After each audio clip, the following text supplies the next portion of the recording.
happens with that breakthrough is the next step. You're going to look down in your email, Carrie. You're going to see all of these companies telling you how they're going to work on their diversity, how they're looking themselves in the mirror. They need to make change, just like in sports, right? You look on the field and on the court, all those black players. The further you get up, it's like altitude or a ladder.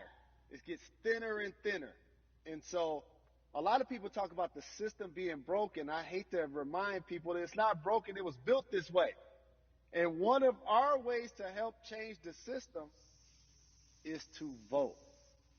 So that's why more than a vote is so very important, so we can make sure everybody participates and gives themselves an opportunity to let their voice be heard. I think it's interesting because you talked about black men being very powerful in the U.S. if they're athletes and entertainers, because for so long those have been the only avenues traditionally to create wealth. The NBA season comes back. What are your feelings on the season coming back in the midst of everything that is happening? I think you'll see players challenging the establishment more. You're going to see them saying, okay, if you have all of these marketing and promotional deals, how many of them are with minorities? How many people are you employing, NBA? What about certain teams? Who do you have as a minority owner? Or what about the candidates that you have for positions of power? NBA players have proven as blacks that they are now movers and shakers in the game.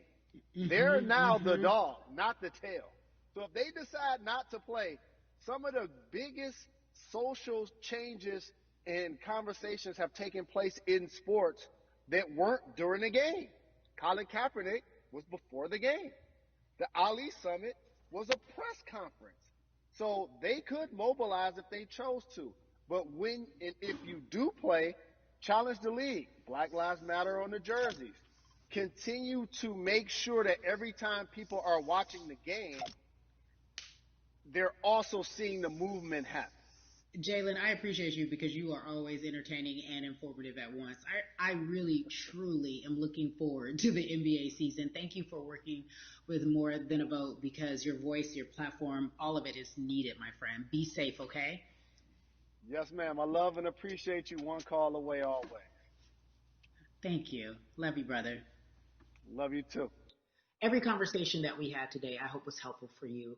I am so grateful to everyone who came on with me to talk about what's going on in our culture and how we need to change. Huge shout out to Jalen Rose, Bun B, Jason Hayward, Yvonne Orgy, and Russ. Their words were inspiring, but also important and invaluable. I hope your phone is full with all the information that we've been able to place in front of you. Again, you need to check out these resources because they are so important because we want you to vote. That is your voice. It is important. We, the people, want you to vote. So go to morethanavote.org, fairfight.com, and whenweallvote.org. Again, thank you so much for joining us and paying attention because this message, again, is invaluable. I'm Carrie Champion for We the People.